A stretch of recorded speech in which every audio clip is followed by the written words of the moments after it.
አማራጭልኝ ሌላ ከሌለኝ የትስ ሄዳለው ምንስ ሆናለው ቀንጨ ለመብኝ አንቺ እናት ሀገሬ ሂድ አገር ካሉኝ ሀገር አለኞይ አባቴን ልጠይቅ ከተቀበረበት ሄድኩኝ ዝም አለኝ። ሰላም ጤና ይስጥልኝ አድማጭ ተመልካቾቻችን፣ እንግዲህ አሁንም ቀጥታ ወደ አዲስ አበባ ሄደናል። በተለይ ከዚህ ከምርጫው ጋር በተያያዘ ከፍተኛ ውጥረት ነው ያለው። በሀገሪቱ ላይ ከባድ ውጥረት ነው ያለው።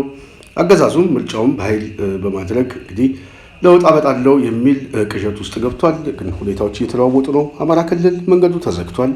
ሰኞ ደግሞ ህዝባዊ ተቃውሞ እንደሚኖር ከወዲሁ እየተሰማ ነው። የአዲስ አበባው በስፋት ስንዘግበው ቆይተናል። ዛሬም ወደ አዲስ አበባ ጎራ ብለናል። እስቲ እንግዳችን ምን አለ ምን ይገጥማል የሚለው ከነሱ ጋር እናውራበት። ሰላም ጤና ይስጥልኝ፣ እንደምን ነህ? እግዚአብሔር ይመስገን። እንደምን አመሻችሁ? ሰላም ናችሁ? ማሽመሮቻችን አለን እግዚአብሔር ይመስገን። ያው ሁሉም ሀሳባችን ወደ እናንተ ነው። አድማጭ ተመልካቾቻችንም አጠቃላይ በተለይ በሀገራችን ጉዳይ ስለ ነጻነት የምናስብ ሁሉ በሌላ ያለው ሁኔታ ነው የሚያሳስበን። እንዴት ነው በተለይ ከምርጫው ጋር በተያያዘ ይህ አገዛዝ ምርጫ አድርጌ ውጤት አመጣለሁ መንግስት ሆኜ የበለጠ ቀውሱን አስረዝመዋለሁ በሚልበት ሁኔታ አገሪቷ ያለችበት ቀውስ እናንተ ያላችሁ ግምገማ ምን ይመስላል? እንዴት ነው አሁን ያለው ሁኔታ? እንግዲህ አሁን የጨበራ ምርጫ መካሄድ አንድ ቀን ነው ሁለት ቀን ይቀረው ሰኞ ነው መካሄዳለን የሚሉት ምናልባት ከሞላ ጎደል ደግሞ ለጨበራ ተብሎ አዲስ አበባ ላይ ሊደረግ ይችላል። አፍነው በጉልበቱ በምን ነገር ግን ይህ ምርጫ ከመምጣቱ በፊት አዲስ አበባ ላይ በጣም ከፍተኛ ውጥረት አለ። በየቦታው እየታፈሰ ነው። በየቦታው የስሜት ካምፕ ተቋቁሞ በተለይ ከአዲስ አበባ ውጭ የመጡ ወጣቶች ለቀን ስራ የጉልበት ስራ ለመጡ ወጣቶች በተለይ ደግሞ ማንነት እየተለየ በጣም ብዙ ወጣቶች በየካምፑ ገብተዋል እየታፈሱ። እንዲሁም ደግሞ አዲስ አበባ ላይ ከዚህ በፊት በፖለቲካ ጎራ ውስጥ የነበሩ አካባቢያቸው ላይ የህዝብ ተደማጭነት ያላቸው ወጣቶች በየቦታው እየታፈኑና እየተፈለጉ ነው። ከፍተኛ ውጥረት ነው ያለው። በዚህ ደግሞ ሲቀጥል ምንድነው በጣም የሚያስቆና የሚገርመው ነገር ነገ ምንድነው ኳስ አለ መሰለኝ። ይህ እንግዲህ አሰናድ ኳስ አለ ተብሎ የትኛውም ቦታ ላይ ማንም ወጣት መሰብሰብ አይችልም፣ ኳስ ማሳየት አይችልም ተብሎ ፖሊስ በየቦታው እየዞረ ማስጠንቀቂያ እየሰጠ ነው።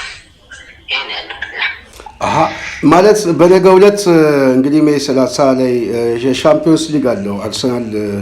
ስለዚህ ከሱ ጋር በተገናኘ በተለይ ተሰብስቦ ማየት አይቻልም የሚል ከዚህ ከሰላማዊ ሰልፍ ጥሩ ጋር ስጋት ስላለበት ምናልባት አገዛዙ ፈርቶ ነው አፈሳውንም ኳሱንም እየከለከለ ያለው። በተለይ ወጣቶች በጣም በሚያሳዝን ቦታ አንዳንድ ቦታ ላይ በተለይ ወደ ቃሊቲ ትልቅ ካምፕ አለ።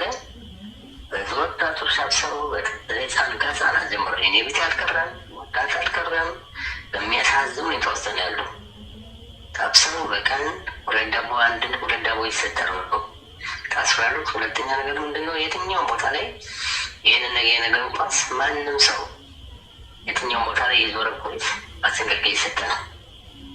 ይህን ኳስ ተሰብስቦ ማየት አይቻልም ተብሎ በጣም ማስጠንቀቂያ እየተሰጠ ነው። ከዛም የባሰ ምንድነው በየአካባቢያቸው ላይ ንቃተ ህሊና ያላቸውን ወጣት ይሰበስባሉ። ከወጣቱ ጋር መግባባት አለባቸው የሚባሉ ሰዎችን በየቦታው እየተፈሱ ነው። ምንድን ነው ያፈሳው? ስጋቱ ምንድን ነው? ምን ይፈጠራል ብለው አስበዋል? አንደኛ አዲስ አበባ ላይ ከዚህ ቀደም እንድንነጋገር ነው ወሬ የለም። እነሱ ያወራሉ፣ የሚሰራው አካል ይሰራል። እነሱ ስለ አበባና ስለ መብራት ነው የሚጨነቁት። ህዝብ ደግሞ በከፍተኛ ሁኔታ በኑሮ ውድነት፣ በትራንስፖርት ችግር ዛሬ አይደለም ሰርተ ገብተህ የራስ ቡርስ እንደመቻል አይደለም በጣም ከፍተኛ ተወስነ ያለው። አሁን በየቦታውን የሚገርም ከዚህ ቀደም ሰልፍ ነበረ፣ ብልጽግና የጠራው ሰልፍ እያቸው ነበር። እንደዚህ ደጋፊ ያለ እንደዚህ ያለ በሚያሳዝን ሁኔታ የእነዚህ ጽዳት የሚሰሩ ሰዎች ሰልፍ መጥቶ ከሆነ ከሽግግር ሲቲ የተለያየ ሰራተኛ ቻናል ነው የምናወጣው ተብሎ ነው በግድ ወጡት። በሚያሳዝን ሁኔታ ይሄ ስለተባለ አይደለም፣ በትክክል በተጨባጭ ማስረጃ ነው የምነግርህ። ሰልፍ የማትወጡ ከሆነ ከሽግግር ሲቲ የተለያየ ሰው ስራ ያጣሰው አለ ቻናል ነው የምናወጣው ተብሎ ነው በግዳጅ እንደወጡ የተደረገው። ስለዚህ ያለው መንግስት በምንም አድርጎ በተለይ አዲስ አበባ ላይ ያደርገው ይችላል። አዲስ አበባ ውጭ ግን በምን ሀገር አይታሰብም። ምናልባት ከዚህ ከአፈሳው ጋርም ቅድም አንተ እንዳልከው አዲስ አበባ ላይ ሰላማዊ ሰልፍ ተጠርቷል። የግንቦት 24 ህዝቡ በዋናነት ተቃውሞ ማሰማት አለበት። ከምርጫው በኋላ ሊፈጸም የሚችለው አጠቃላይ ስጋት የመጥፋት አደጋ እንደሆነ ሁሉም ሰው ሊገነዘብ ይገባል የሚል ከፍተኛ የሆነ የሚዲያ ሽፋን እያገኘ ነው። አሁን እኮ የሚገርምህ አዲስ አበባ ለየት የሚያደርጋት ምንድን ነው? 97 እናውቀዋለን እንዴት እንደሆነ። ኢህአዴግ ህወሓት ሰልፍ ጠራች። ከዛ በኋላ እንዴት ወርብቶ ሚዛን 30 እንደወጣ ይታወቃል። ይህ እንዴት ድምፁ እንደሚያሰማ በዝምታ ውስጥ ነው የሚገል። በዝምታ ውስጥ ግብዓተ መሬት ነው የሚቀብርልህ። የትኛው አዲስ ህዝብ ነው አሁን ዛሬ ተደስቶ ዛሬ ለብልጽግና ብሎ ሊወጣ የሚችለው? የሚገርም ነገር ያንን ስለሚያውቅ ብልጽግና ዛሬ ባሉ አቅሙ ከተማው ላይ ብታየው ፖሊስ ወረው ደህንነት ወረው ካሪወሩ ከህዝብ እኩል ሆነዋል። ነገሩ የሚመጣበት ማዕከል እንደማድረግ የሚችለውን ነገር በተለይ በየአካባቢው ወጣቱ ሊያደርግ ይችላል። ወጣቱን ሊቀሰቅሳል የምትበለውን በየቤት ለቤት ከዛ ጀምሮ ነው የሚገርም። በእያንዳንዱ ቤት ተበቀል ቆመዋል። ግን ያም ሆኖ ግን ነገ ከነገ ወዲያ የሚመጣውን ነገር ምንም ታምር አይበሉትም። ነገ ወዲያ ሊሆን ይችላል፣ አራትም ይችላል፣ ከመጣ በኋላ ሊሆን ይችላል። የሚሆኑ ነገር አያውቁትም። ምንም ምናልባት ምን መሰለህ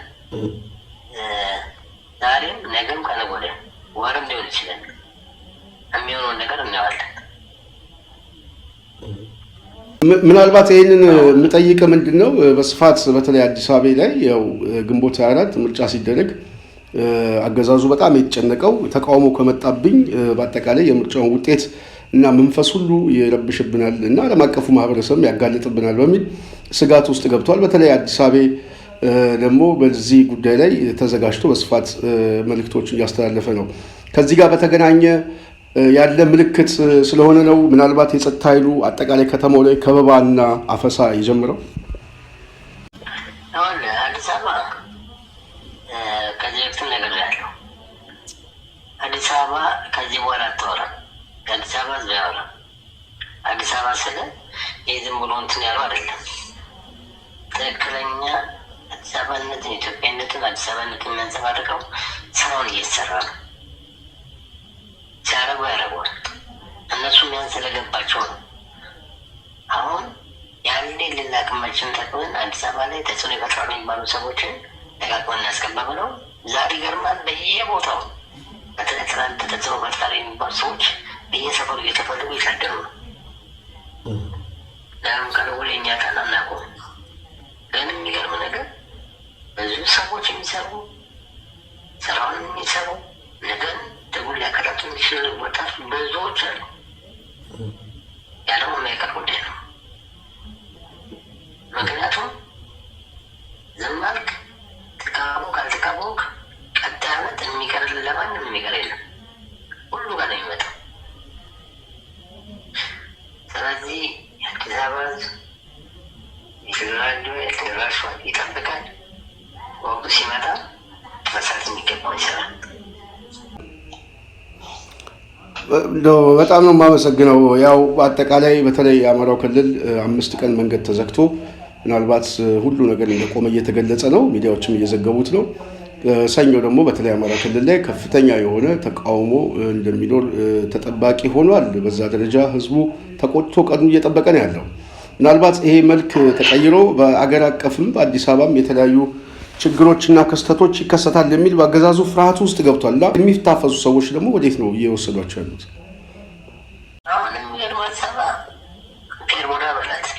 በየቦታው የሚታወቁ እስር ቤቶች ተቋቁመዋል። በጣም በሚያሳዝን ሁኔታ አሁን ራሱ አበሳው ጾታ ላይ እድሜ ላይ ከህፃናት እስከ ትልቅ እስከ አዛውንት ነው። ስለዚህ ማንነት ላይ ስለዚህ አማራ ክልል መጣ ወጣት ሆነ ሽማግሌ ሆነ አንድ የቀረ ነው። ታጉሮ ነው ያሉት። በአንድ እስር ብቻ ወደ ቃሊቲ አዲስ አቋቁሞት አለ። በአንድ ማጎሮ እስከ 1000 ሰው በላይ ነው ታጉሮ ያለው።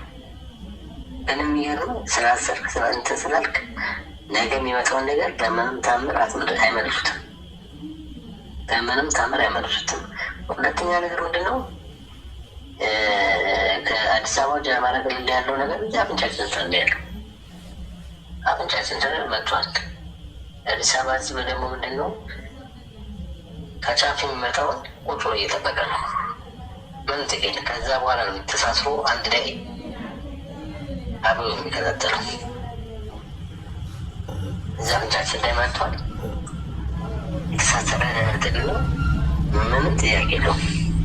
በመጨረሻ እንደው እንዳልከው የማይቀር ጉዳይ ነው። ህዝቡ መቼም ከፍተኛ በደል ነው እየደረሰበት ያለው። በተለይ ሰሞኑን አዳነች አቤቤ ለቢቢሲ አፋን ኦሮሞ ስትገልጽ በዋናነት አዲስ አበባ ልዩ ጥቅም ከኦህዴድ ጋር እየተነጋገርን ነው ብላ ከኦህዴድ ጋር አዲስ አበባን በልዩ ጥቅም አሳልፋ ለመሸጥ፣ በሌላ በኩል ደግሞ አዲስ አበባ መርጦኛል ብላ አዲስ አበባ ላይ እጩ ሆና ቀርባለች እና የአዲስ አበባ ህዝብ ራሱን መጤ እና ልዩ ጥቅም ለመስጠት ተስማምቶ አዳነችን ለመብለጥ ተዘጋጅቷል ብላ ቅስቀሳ ስታደርግ ህዝቡ ቆሞ ይጠብቃል ብሎ ማሰብ ይቻላል? የምትወዳደረው ሰው ምን አይነት ቦታ ነው የሚወዳደሩት? የትኛው ቦታ ላይ ነው የሚወዳደሩት ነው? አሁን ሰዎች የሚወዳደሩበት ቦታ ያውቁታል። የእነሱ ደጋፊ እንትን ያለበት ቦታ ላይ ነው የሚወዳደሩት። እንደ አዲስ አበባ ሳስበው ብቻ በመስራት ነገር ይመጣል ብሎ የሚል ነገር እኔም አልጠብቅም፣ ማንም አይጠብቅም። ምክንያቱም አብዛኛው ምርጫ ካርድ ወጥቶ እነማን እንደሆነ ይታወቃል። ተወዳደሩ፣ ካርዱን መረጡ፣ ማንመረጡ ሰው ምንም ለውጥ የለውም። ምክንያቱም ካርድ ማን ነው ያወጣው? የትኛውንስ ፓርቲ ከብልጽግና ጋር ተወዳድሮ ማን ነው እንትን የሚለው? እንደዚህ ቀደሙ እንደ 97ቱ ጠንካራ ፓርቲ ምናምን ቢኖር ማናችንም ሄደን እናወጣ ነበር። አሁን ማን ነው?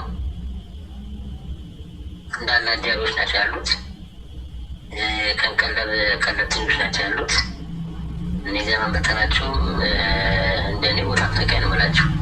በቃ የህዝብን የትግል መንፈስ የገደሉ ብልጽግና ያሸረገሩ ብልጽግና ቦንበስ እንትን ያሉ ነገ አጅበው ለማስገባት ያሉ ዛፎች ስለሆኑ ምንም ጊዜ መርጫውን ጉዳይ ቶ ትልቁ ነገር ምንድን ነው? ከዚህ በኋላ የመርጫ ካርድ ሳይሆን እያንዳንዳችን ነፃ የሚያወጣ ምንድን ነው? ክንዳችን ነው። ክንዳችን ሬችና በርሳ በአንድ ላይ ቆመን እንዴት ቆመን ይህንን ጨቋኝ ጨካኝ ዘረኛ መንግስት እንዴት እንጣሉን በሚለው ነገር ላይ ነው እንጂ ከዚህ በኋላ በምርጫ ጉዳይ ላይ ነገር ማንም አዲስ አበባ ባይሰራ ከነገ ወዲያ ራሳችንን የምናውቀው በራሳችን ክንድ ነው። ለዛ ደግሞ ሁሉም በማውራት ሳይሆን ራሱን ለትግል አዘጋጅቶ እየጠበቀ ነው። ወንድሞቻችን ጫፍ ደርሷል። እዛ በኋላ ተያይዘን ማህበሩን ማከታተል ነው። ይሄ ነው። መቼም ያው ጭቆና ካለ ትግል አለ። ስለዚህ አዲስ አበባ ደግሞ ከየትኛውም ጊዜ በላይ ከፍተኛ ጭቆና ነው። ፋሺዝም የሆነ የህግ ስርዓት የሚከተል ቡድን ነው ስልጣን ይዞ አዲስ አበባን ጨፍልቆ ያለውና ህዝቡ ተቆጥቶ ወደ አደባባይ የሚወጣበት ጊዜ እጅግ በጣም አጭር እንደሆነ እየተገለጸ ነው ያለው።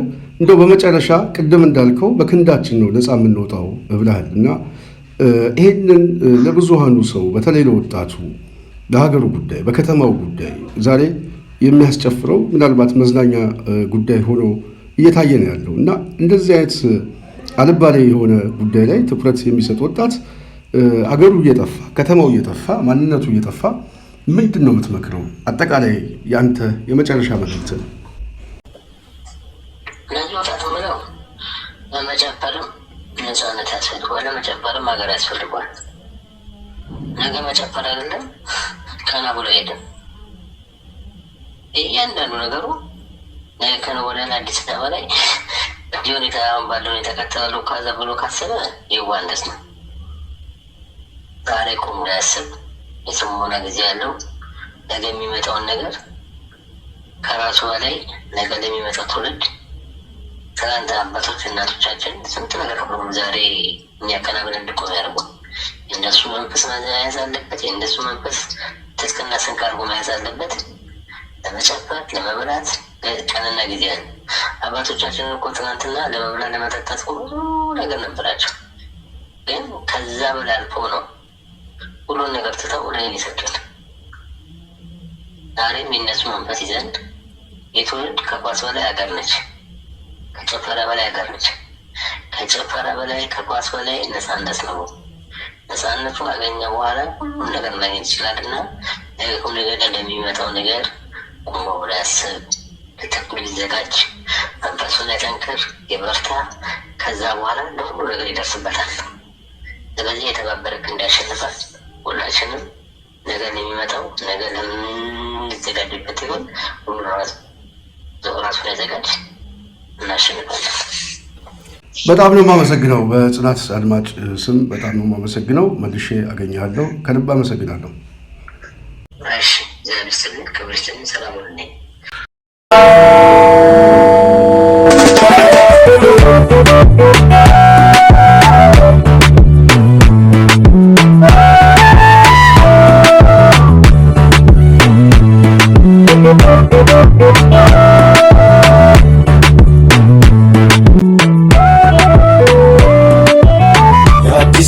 ልጅ ነኝ ማራችልልኝ ሌላ ከሌለኝ የትስ ሄዳለሁ ምንስ ሆናለሁ ቀንጨ ለመብኝ አንቺ እናት ሀገሬ ሂድ አገር ካሉኝ ሀገር አለኝ ወይ አባቴን ልጠይቅ ከተቀበረበት ሄድኩኝ ዝም አለኝ።